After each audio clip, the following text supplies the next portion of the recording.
Hi everyone, this is Alan Redman from Streamline Landlord Service, and this video is intended to show you how to set up and configure monthly rent payments on our system.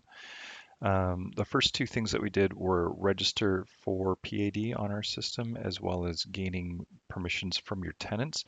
So if you haven't done either of those two steps, please go back and watch the two previous videos. Otherwise, we are good to proceed. So right now I'll just show you my setup. I've got one property, one tenant, and that tenant has a rental agreement. So the rental agreement, this is Scotty Fry for 1 Main Street, and the monthly rent is $1,000. So if we go into pre-authorized debit, tenant payments, we can see Scotty Fry is listed here, and he has no monthly rent payments and no one-time transactions. So first thing is to set up a monthly rent payment, we'll go Action, Monthly Rent, and we choose the rental agreement. Most of the time you'll only have one, of course, unless someone's, leasing two different units from you for some reason, but most of the time you just have one.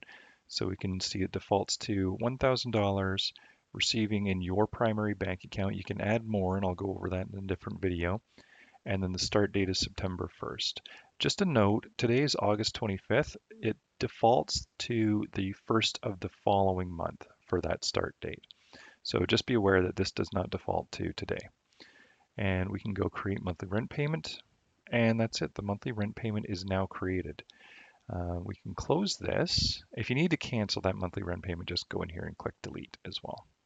We can close this and let's go to upcoming transactions. And we can now see that Scotty Fry has a $1,000 rent payment coming out on September 1st. These date filters here, so start and end date, this defaults to only going ahead 30 days. So we can go ahead a few months and we can see that he's got a rent payment each month that's been scheduled. So that's that. What else do we want to show? If you need to delay a payment, so let's say it's almost September 1st and Scotty calls you up and says, hey, I really need a couple more days. You can come in here in upcoming transactions and you can go Action, Delay Payment. This will delay this individual payment, so we can select a date. Let's just say we want to do it on the 8th and add a late payment fee. So this will add a late payment fee just to that one payment, and it will delay just that one payment. The rest of them will pick up October 1st, November 1st, etc., moving into the future. If you need to increase the rent, we just go to rental documents, rental agreements, and maybe he has updated his or renewed the lease on this. So we can go edit rental agreement, change the amount. Let's just say it's 1,050 and click save. Now this dialog here is asking, okay, you updated the monthly rent amount. Would you like to update the actual payment? So we can just go yes, and that's just a shortcut. So if we click yes, and now we go back to upcoming transactions, we can now see that it's 1,050. So that's actually how easy it is to update the rent when it comes to renewing the lease. So anything moving forward will be 1,050. When a transaction is in progress, so it's on or after September 1st, that transaction will show up in the past transactions page. So that will list transactions that have actually happened or are currently happening.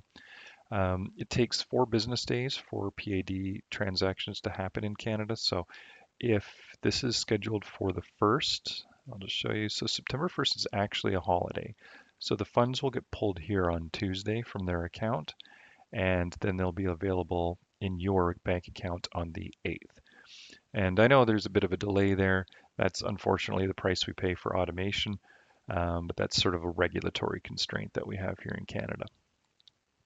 So just so you're aware of that, though, it takes 4 business days. That's pretty much it. That's all there is to it for setting up monthly rent payments. So if you have any questions at all, please don't hesitate to reach out to me at reach out to us at support@streamlinels.com. Thank you.